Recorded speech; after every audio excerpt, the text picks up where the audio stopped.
আসসালামু আলাইকুম। আজকের ক্লাসে চতুর্থ শ্রেণীর গণিত বইয়ের ৬৬ পাতার যে লিখিত অঙ্কগুলো আছে এই লিখিত অঙ্কগুলো সমাধান করব।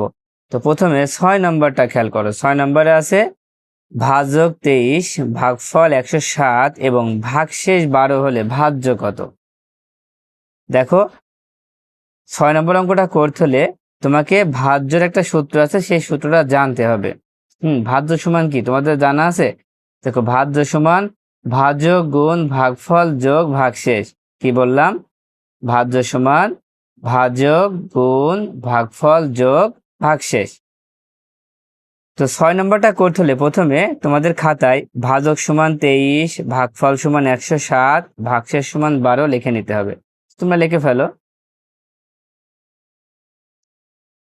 তোমরা ৬ নম্বর দিয়ে প্রথমে খাতায় লিখে নিবা যে ভাজক ২৩, ভাগফল ১৬০ আর ভাগশেষ ১২। যেহেতু আমাদের ভাজ্য বের করতে হবে, সেজন্য ভাজ্যর একটা সূত্র আছে, তাই লিখবা আমরা জানি ভাজ্য সমান ভাজক গুণ ভাগফল যোগ ভাগশেষ। ঠিক আছে, এই সূত্রটা তোমরা মুখস্থ করে ফেলো। এখন কি করবা? সমান চিহ্ন নিচে সমান চিহ্ন দিবা। দেওয়ার পরে ভাজক কত দেওয়া আছে? ভাজক দেওয়া আছে ২৩, ভাজককে নিচে ২৩ লিখে দাও। তারপর গুণ ভাগফল দেওয়া আছে দেখো ১৬০, লিখে দাও ১৬০। তারপরে যোগ ভাগশেষ কত আছে? ভাগশেষ হচ্ছে ১২। এবার কি করবা? এবার ২৩ আর ১৬০ গুণ করে ফেলো। কত হবে? দেখো, ২৩ আর ১৬০ যদি গুণ করো তাহলে কত পাবো? দেখো, এখানে আমরা গুণটা করে দিয়েছি ২৪৬১। তাই লিখবা ২৪৬১। এবার যোগ কত দেওয়া আছে? ১২ দেওয়া আছে, ১২ লিখে দাও। এবার যোগ করলে কত হবে? দেখো, ২ আর ১ যোগ করলে ৩ হবে, ১ আর ৬ ৭, ৪, ২ কত হলো? ২৪৭৩। এটাই কিন্তু উত্তর। পাশে আমরা উত্তর লিখে দিলাম, এটা হচ্ছে উত্তর। আচ্ছা, এবার ৭ নম্বর খেয়াল করি। ২৩০৪ মিটার লম্বা একটি তারকে ৯৬টি সমান ভাগে ভাগ করা হলে প্রতি ভাগের দৈর্ঘ্য কত মিটার? দেখো, ২৩০৪ মিটার লম্বা একটি তারকে কয়টা ভাগে ভাগ করছে? ৯৬টি ভাগে ভাগ করছে। এই ২৩০৪কে ৯৬টি ভাগে ভাগ করলে প্রতি ভাগের দৈর্ঘ্য কত? প্রতি ভাগের দৈর্ঘ্য বললেই আমাদের ভাগ করতে হবে। এখানে তো ভাগ করার কথা বলেই দিচ্ছে। তো তাহলে লেখা শুরু করবা কিভাবে? তোমরা লিখবা হচ্ছে যে ৯৬ ভাগের দৈর্ঘ্য হচ্ছে ২৩০৪ মিটার। অতএব এক ভাগের দৈর্ঘ্য হচ্ছে ২৩০৪ ভাগ ৯৬। দেখো, আমি খাতায় লিখে দিচ্ছি। তাহলে তোমরা লিখবা হচ্ছে ৯৬ ভাগের দৈর্ঘ্য কত হবে? ২৩০৪ মিটার। অতএব এক ভাগের দৈর্ঘ্য, যেহেতু প্রতি ভাগের দৈর্ঘ্য বলেছে, তো এক ভাগের দৈর্ঘ্য বললে কি করবা? ২৩০৪কে এই ৯৬ দিয়ে ভাগ করবো, ভাগ ৯৬। দেখো, যখনই আমরা কোনো সংখ্যার নিচে ১ লিখব, তখনই এই সংখ্যা দিয়ে এখানে যে সংখ্যাটা থাকবে তাকে ভাগ করতে হবে। ঠিক আছে, আমি আবার বলছি, যদি কোনো সংখ্যা নিচে ১ লেখা হয় তাহলে এখানে যে সংখ্যা থাকবে সেই সংখ্যা দিয়ে এখানে যে সংখ্যাটা থাকবে তাকে ভাগ করতে হবে। এবং ভাগ করলে কত হবে? দেখো, ৯৬ দিয়ে ২৩০৪কে ভাগ করব। তো ৯৬ দিয়ে প্রথমে ২৩০কে ভাগ করব। কতবার যেতে পারে? দেখো, এখানে ২ বার যাবে।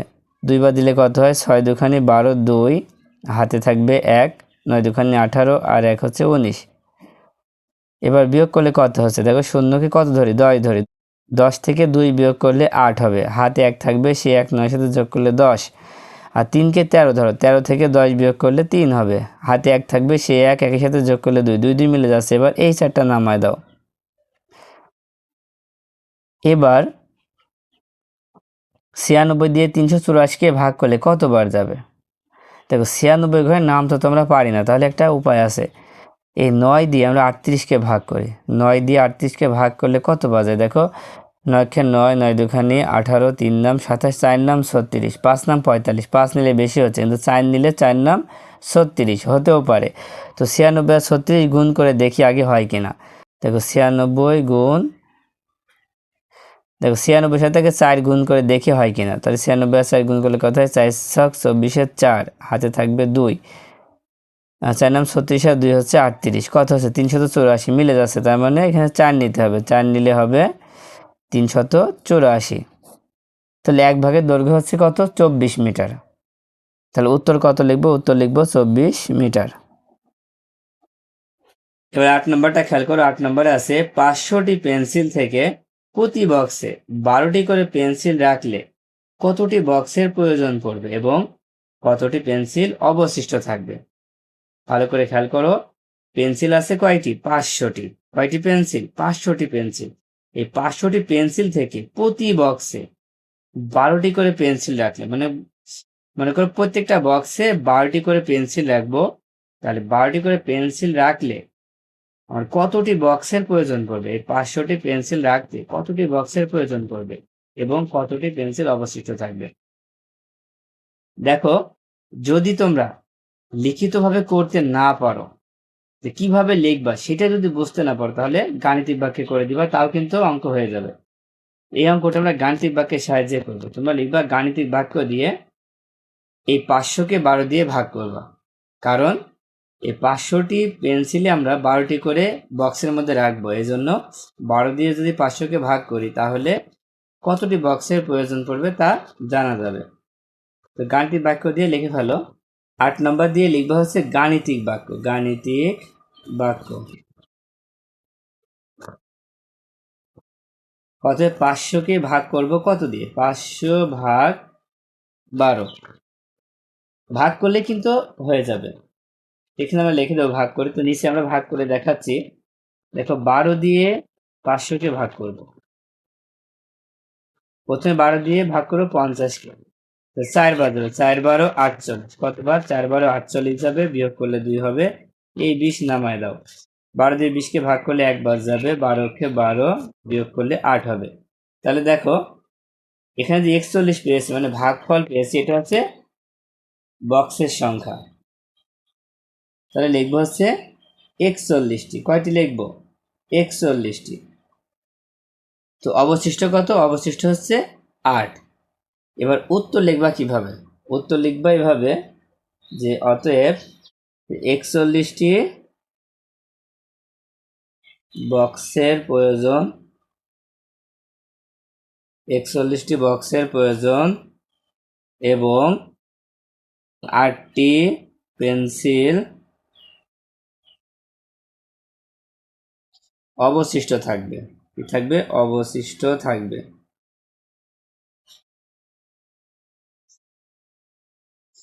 এটাই কিন্তু উত্তর। ঠিক আছে, এখানে উত্তর লিখে দিবা। তার মানে 41টি বক্সের প্রয়োজন হবে এবং 8টি পেন্সিল অবশিষ্ট থাকবে। আচ্ছা, এবার 9 নাম্বার খেয়াল করো। 9 নাম্বারে আছে 36 জন লোকের মধ্যে 182টি লিচু বিতরণ করলে প্রত্যেকে কতটি করে পাবে। ভালো করে খেয়াল করো, 36 জন লোকের মধ্যে 182টি লিচু বিতরণ করতে হবে। তার মানে 36 জনের মধ্যে বিতরণ করতে হবে কয়টি লিচু, 182টি লিচু। তাহলে প্রত্যেকে কয়টি করে লিচু পাবে, প্রত্যেকের মানে কি, একজনে কয়টি করে লিচু পাবে। এই একজনের তা বের করতে হলে আমাদের ভাগ করতে হবে। একজনের তা বের করতে হলে কি হতে, ভাগ করতে হবে। তো লেখা শুরু করবো কিভাবে, প্রথমে লিখবো হচ্ছে 36 জন লোকে পাবে 182টি লিচু। দেখো 9 নম্বর দিয়ে লিখবা হচ্ছে 36 জন লোকে পাবে, 36 জন লোকে পাবে কয়টি লিচু, 182টি। হ্যাঁ, 36 জন লোকে পাবে 182টি। এবার আমাদের বের করতে হবে একজন, মানে প্রত্যেকে বলেছে, তার মানে একজন লোকে পাবে, কি করতে হবে, 182কে 36 দিয়ে ভাগ করতে হবে।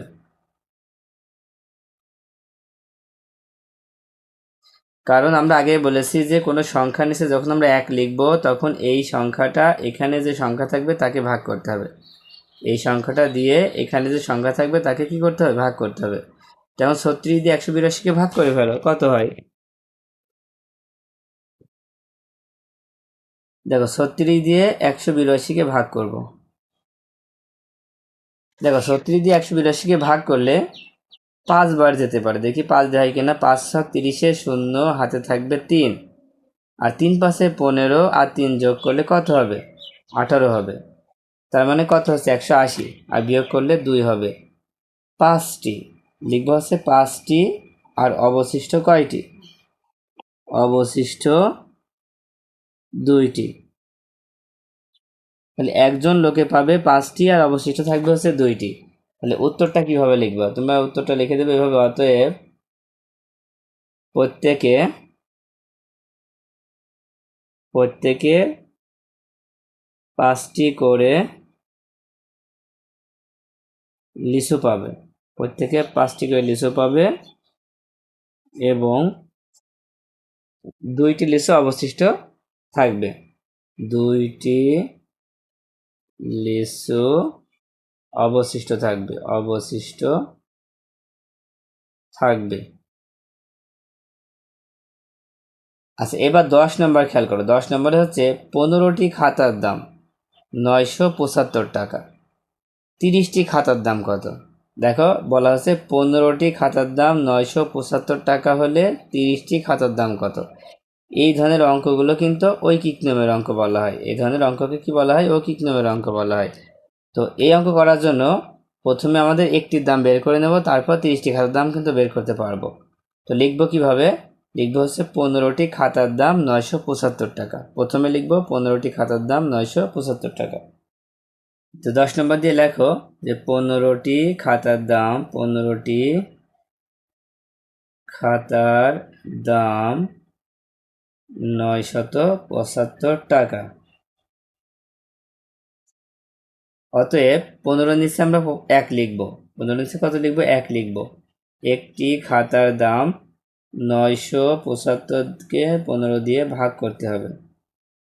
হ্যাঁ, 975কে 15 দিয়ে কি করবা? ভাগ করবা। তো 15 দিয়ে ভাগ করলে কত হয়? আমরা এখানেই করে দিয়েছি। দেখো 15 দিয়ে 975কে যদি ভাগ করি, দেখো তার মানে একটি খাতার দাম হবে কত? 65 টাকা। এবার কয়টি খাতার দাম বের করতে বলেছে? দেখো আমরা একটি খাতার দাম পেয়েছি কত? 65 টাকা। এখন কয়টি খাতা বের করতে হবে? 30টি খাতা। এবার কি করবো? 1-এর নিচে 30 লিখে দিবে। এবার লিখবো হচ্ছে 30টি খাতার দাম। কি করবা? এই 65কে 30 দিয়ে গুণ করবা। কারণ একটি খাতার দাম যদি 65 টাকা হয়, তাহলে 30টি খাতার দাম অনেক বেশি হবে। এখানে টাকা হবে, ঠিক আছে? তো এখানে আমরা টাকা লিখে দিলাম। এবার গুণ করে ফেলো। দেখো প্রথমে 3 দিয়ে 5-এ গুণ করো। 3 5 15, 5 হাতে থাকবে 1, আর 3 6 18, আর 1 হচ্ছে 19। কত হলো? 195। আর এই শূন্যটা পাশে বসায় দাও। কত হলো? 1950। তাহলে 30টি খাতার দাম কত? 1950। উত্তর 1950। পাশে লিখে দেব টাকা। আচ্ছা, এবার সর্বশেষ অঙ্কটি দেখো 11 নম্বরে। একটি দোকানে 1175টি ফুল আছে। একটি দোকানে একটি মালা তৈরি করতে 25টি ফুল লাগলে দোকানদার এরূপ কয়টি মালা তৈরি করতে পারবে? তার মানে দোকানে ফুল আছে হচ্ছে 1175টি। দোকানে ফুল আছে 1175টি। তাহলে একটি মালা তৈরি করতে 25টি ফুল লাগে। একটি মালা তৈরি করতে 25টি ফুল লাগে। তাহলে দোকানদার এরূপ কয়টি মালা তৈরি করতে পারবে? দেখো এই অঙ্কটা আমরা কিন্তু লিখিতভাবে মানে সাজাতে পারছি না। তাহলে এই ক্ষেত্রে আমরা কী করবো? গাণিতিক বাক্য দিয়ে করব। তো গাণিতিক বাক্য লিখে আমরা কি করব? 1175কে 25 দিয়ে ভাগ করব। আচ্ছা, 11 নম্বর দিয়ে লিখবো হচ্ছে গাণিতিক বাক্য।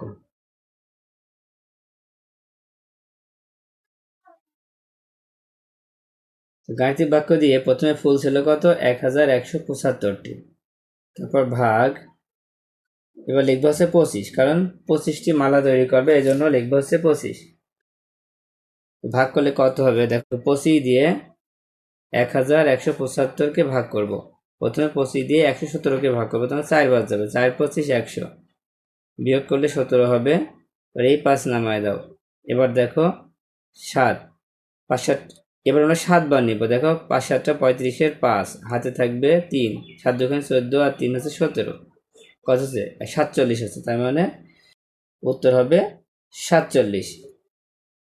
তো উত্তরটা আমরা কিভাবে লিখব? আমরা নিচে লিখে দিব, অতএব 47টি মালা তৈরি করতে পারবে, তৈরি করতে পারবে। তো তোমরা যদি গাণিতিক ব্যাখ্যা করো তাহলে অঙ্কটা কিন্তু আরো বেশি সহজ হবে, বেশি কিছু লেখা লাগবে না। আশা করি আজকে ক্লাসটি তোমাদের অনেক ভালো লেগেছে। তো আজকের মতো ক্লাসটি এই পর্যন্ত। আল্লাহ হাফেজ।